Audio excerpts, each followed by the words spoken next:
Good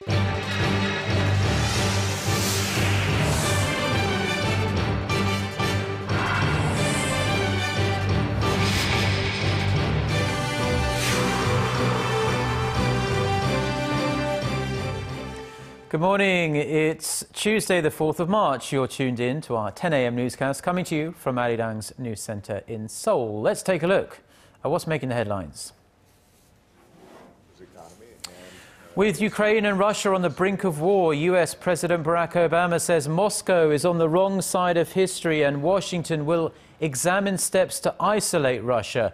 Ukraine says 16,000 Russian troops have been deployed in the strategic Crimea region. The United States accuses North Korea of violating UN Security Council resolutions with its Scud missile launches Monday. Washington is calling on Pyongyang to refrain from provocative actions that aggravate tensions. Plus, North Korean and Japanese Red Cross and government officials agreed to cooperate about the possible repatriation of the remains of Japanese nationals who died in the north during the Second World War. But we start with the jolt to inter-Korean relations that kicked off the week. South Korea's defense ministry has condemned North Korea after it fired 2 short-range missiles off its eastern coast this week. Seoul says it's keeping a close watch for additional provocations. Hwang Sang-hee starts us off. South Korea's defense ministry remains on high alert after North Korea fired what are believed to have been 2 Scud short-range missiles into the East Sea early Monday morning. The ministry said the missiles flew about 500 kilometers, which means they could hit targets in South Korea and Japan. The launch comes just days after the North fired 4 short-range missiles from the same location. Such launches of short-range missiles by Pyongyang are a common part of its regular military drills, but Seoul sees the latest string of launches as an intentional provocation in protest against annual joint military exercises between South Korea and the United States. North Korea's short-range ballistic missile launch appears to be a typical two-sided tactic. The North seems to be intentionally ratcheting up tensions by firing the missiles during the key resolve exercises. South Korea views North Korea's recent missile launches as a violation of UN Security Council resolutions, as a handful of UN sanctions ban the regime from using ballistic missile technology. Experts say launches of this sort are considered a low-degree provocation compared to last year's saber-rattling from Pyongyang, which included threats of nuclear war against Seoul and Washington.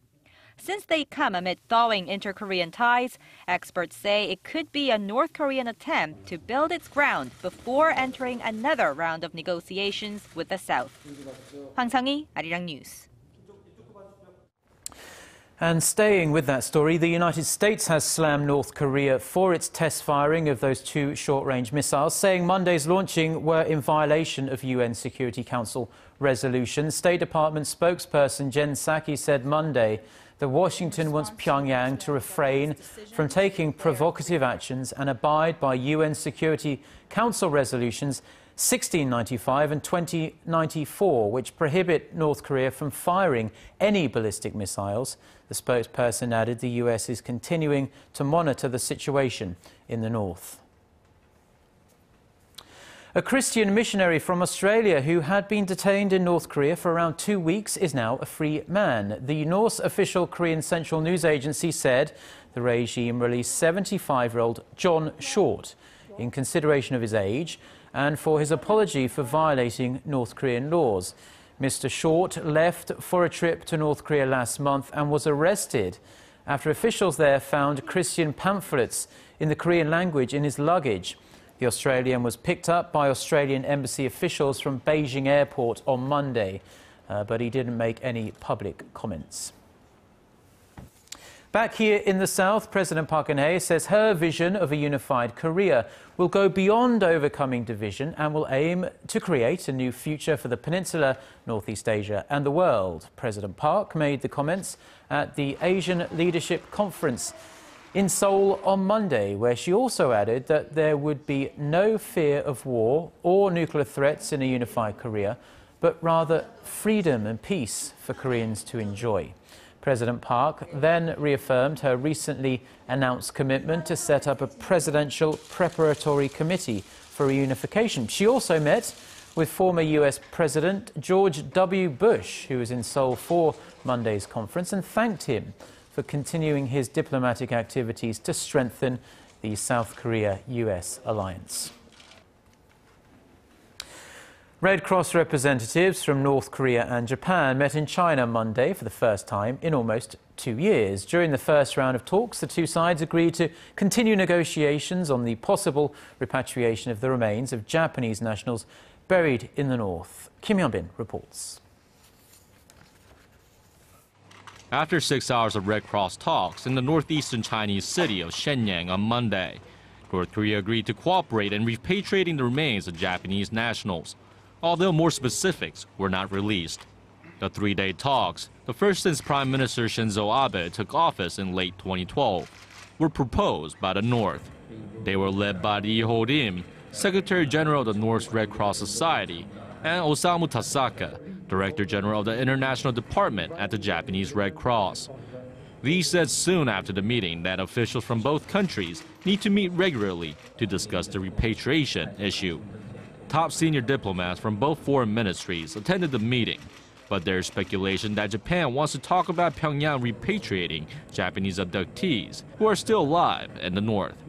The Japanese government lists 17 nationals it believes were abducted by North Korea in the 1970s and 80s.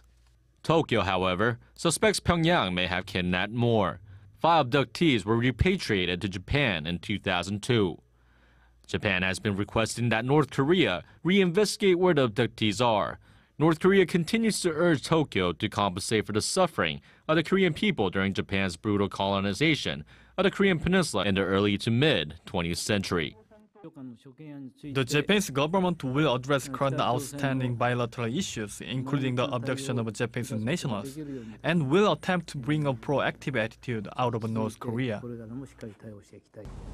And what could be a first step toward resuming full-blown official discussions between North Korea and Japan, eyes are focused on whether the Red Cross meetings will lead to formal bilateral talks between the two governments. Back in 2012, the first government-level meeting between the two countries was held in 4 years after similar Red Cross discussions. But follow-up talks were scrapped after North Korea launched a long-range rocket. Kim Hyun-bin, ARIRANG News. Turning now to the worsening crisis in Ukraine, the United States is talking tough about Russia's actions in Ukraine, with President Barack Obama warning Moscow that it's on the wrong side of history. His comments come as Ukraine's military remains on high alert along its eastern border with Russia as troops prepare for the possibility of an invasion. Park Ji-won reports. Speaking to reporters at the White House on Monday, U.S. President Obama said Russia has violated international law with its military intervention in Ukraine. I think the world is largely united in recognizing that the steps Russia has taken are a violation of Ukraine's sovereignty, Ukraine's territorial integrity.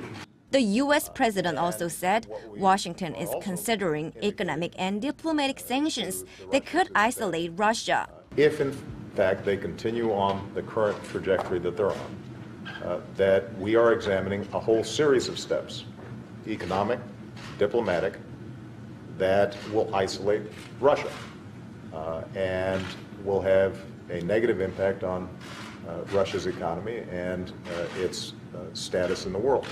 He, however, stressed the importance of de-escalating the situation and called for international efforts, such as the deployment of international monitors, to broker a deal that is satisfactory to the Ukrainian people.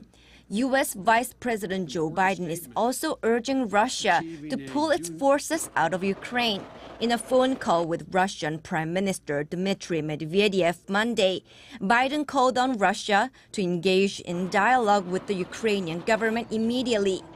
Meanwhile, it turns out Ukraine's ousted President Viktor Yanukovych requested Russian President Vladimir Putin use Russia's armed forces in Ukraine. This is according to Russia's UN ambassador, who read out a letter Yanukovych had written to Putin at an emergency meeting of the UN Security Council. Ukraine is on the brink of a civil war. The life, the security, and the rights of people, particularly in the southeast part, in Crimea, are being threatened. So in this regard, I will call on the President of Russia, Mr. Putin, asking him to use the armed forces of the Russian Federation to establish the legitimacy, peace, law and order, stability, and defending the people of Ukraine. Ukraine claims some 16,000 Russian troops have been deployed in Crimea since last week. Russian state media outlet Interfax earlier reported Russia's Black Sea Fleet had given Ukrainian forces until early Tuesday morning local time to surrender or face attack. Park Ji-won, ARIRANG News. And the turmoil in Ukraine is spooking world markets. U.S. stocks tumbled by the largest margin in a month, and the price of crude oil rose sharply on Monday as traders feared Russian exports could be affected by sanctions. The Dow Jones Industrial Average dropped 0.9% to 16,168. The S&P 500 index fell 0.7%, the biggest drop since February 3rd.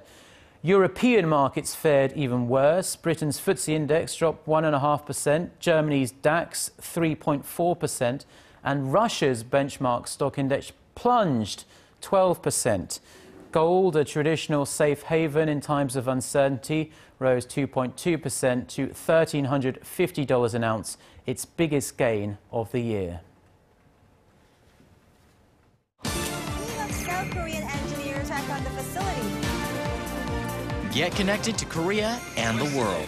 Join us every weekday for the latest developments out of Korea, Asia, and beyond. On air, on your mobile, and online, we lead the way every day. ARIRANG News.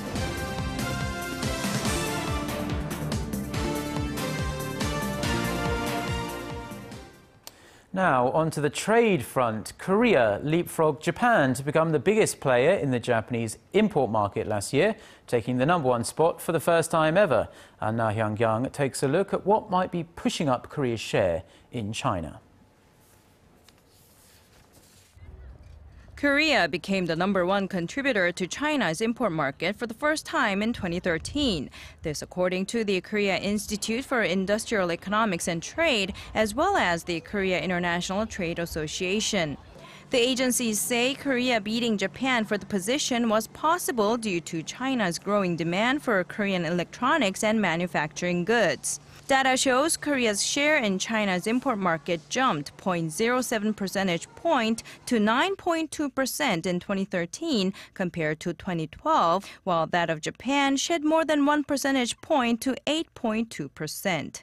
The products China sought after the most from Korea were electronic integrated circuits.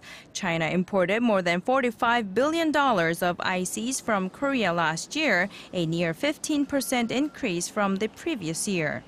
Analysts in Seoul, however, warn because China is attempting to boost its domestic demand, Korea should also come up with ways to accommodate Beijing's changing growth paradigm. Meanwhile, Korea's trade balance remained in the black for the 25th consecutive month in February, according to Trade Ministry data. However, February's trade surplus of $926 million was significantly lower than the same month last year, when it stood at nearly $1.9 billion. Officials attribute the fall to economic crises in emerging economies, coupled with slower than expected recoveries in developed economic powerhouses. Na Hyun-kyung, ARIRANG News. Finance Minister Hyun Oh-sak says the government will try to establish a fairer taxation system and collect more taxes from wealthy business owners. During an event commemorating Taxpayers' Day on Monday, Hyun said he will create a tax payment system that everyone can be satisfied with. He also said the country needs to create an atmosphere where companies and individuals that pay their taxes are well respected. The number of corporate affiliates has declined slightly compared to the previous month. The Fair Trade Commission says that as of March 1st, The number of corporate affiliates in Korea had dropped to 1,686, down 8 affiliates from the previous month. The Commission said 13 affiliates of companies, including Lotte and Buyong, were excluded following mergers and acquisitions and other reasons, while 5 companies, including Kumo Asiana Group and Dongbu Group, added 5 new affiliates. President Park Geun-hye has tapped a veteran central bank official to be the new governor of the Bank of Korea. The presidential office spokesperson said that nominee Lee Ju-yeol has a profound knowledge of the central bank's business and has a good sense of judgment about the international financial market. He started work at the central bank all the way back in 1977 and has held key positions throughout the years, including as the head of the research department. He was also deputy to the current governor, Kim Jung-soo, for about 2 years until 2012. He is considered to be neutral when it comes to monetary policies. The National Assembly will hold a confirmation hearing for Lee within the next 3 weeks.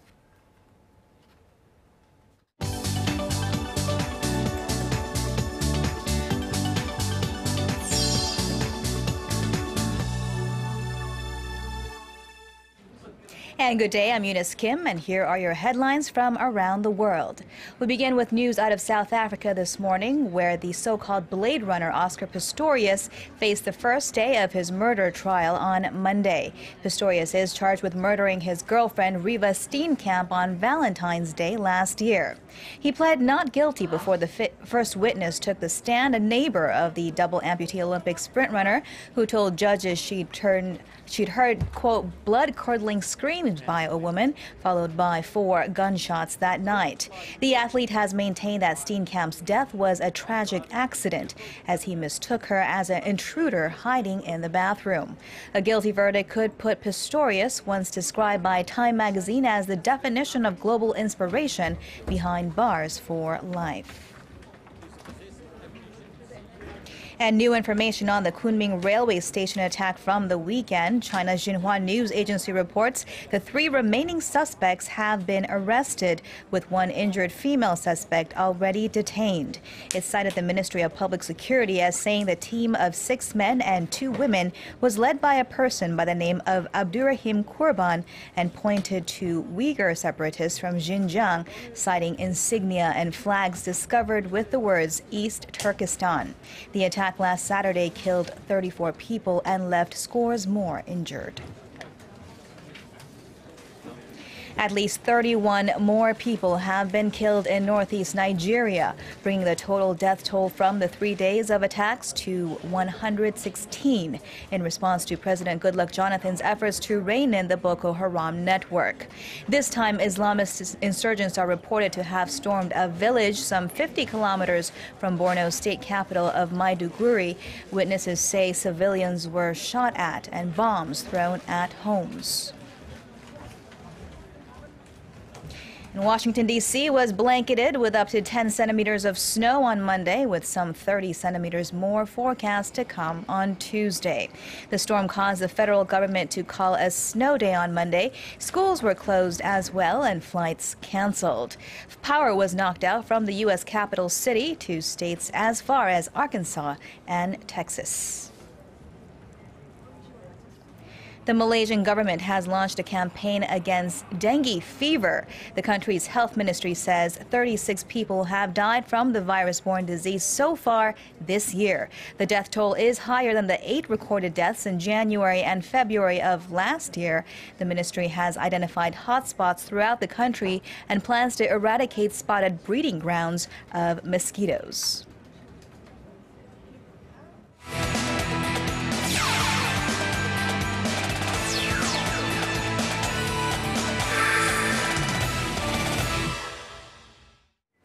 And a good Tuesday morning to you all as we kick things off with some good news out of women's golf, as Korea will now host the qualifying rounds for the LPGA U.S. Women's Open for the first time ever. Now, on Monday, the Korea Golf Association and the U.S. Golf Association has agreed to have a 36-hole qualifying tournament for the U.S. Women's Open, as it becomes the first time that the country will host such event. With the event taking place at the Ujung Hills Country Club in Cheonan, 70 pro golfers and 14 amateur golfers are set to be invited for the event. The 36-hole stroke play will take place on May 19th.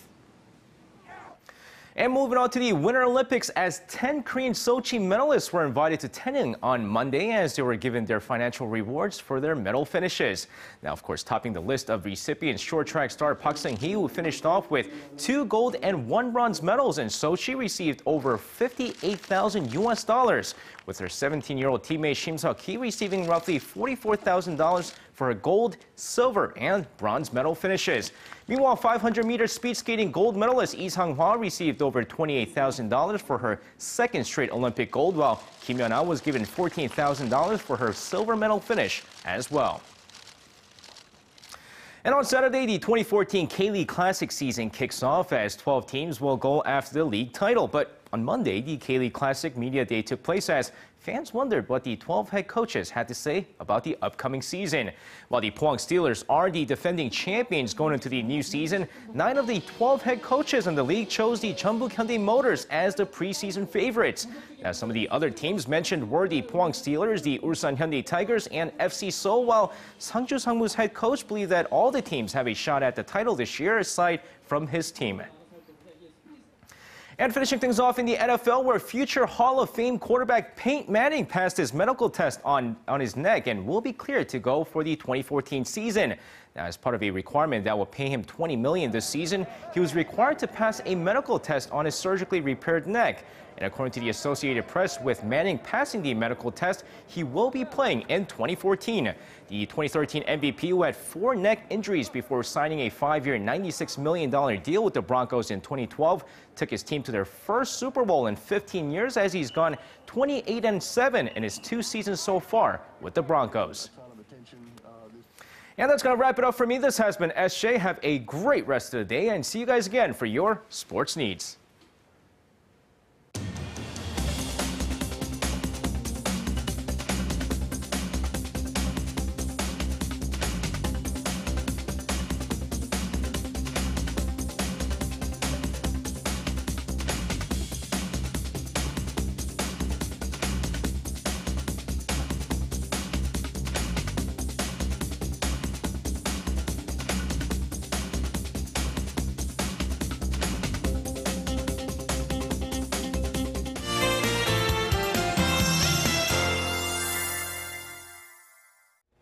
Good Tuesday to you all. I'm Lee Ji-hyun with your latest weather forecast. Well, today should be a bit cooler and cloudier than yesterday, and we also have rain in the forecast in the southern coast and Jeju later in the evening. So Jeju Island is expected to receive about 5 to 20 millimeters of rainfall till late at night, and southern coast will see less than 5 millimeters of showers tonight. So if you're in Jeju, Jeollanam-do or Gyeongsang-nam-do, please be aware of rain today. And it's time for us to get ready for the last cold spell. Temperature will drop rapidly overnight to minus side in most regions, and here in Seoul and surrounding areas, we'll only see a high of 5 degrees Celsius tomorrow afternoon, and other regions should also have much chillier day tomorrow. And it looks like this cooler temperature is here to stay till Friday, so don't forget to dress warmer for the next couple of days and take good care of yourself to avoid getting sick. Please do keep that in mind, and let's take a closer look at the readings for today. The afternoon high in Seoul will rise to 10, Daegu and Gwangju will get up to 13, while Busan should top out at 12 later in the afternoon. Now let's see how other regions are looking. It looks like Jeju and Daejeon will climb up to 12, which is similar to yesterday, while the top temperature on Mount Keungang will jump up to 1 this afternoon. Now that's all for Korea, and here's the global forecast for viewers around the world.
OK, well, that's all for now. Thanks ever so much for joining us. We'll be back for another newscast at noon Korea time. But in the meantime, we have a very good comprehensive website you should check out for all the news. That can be found at arirang.co.kr/news.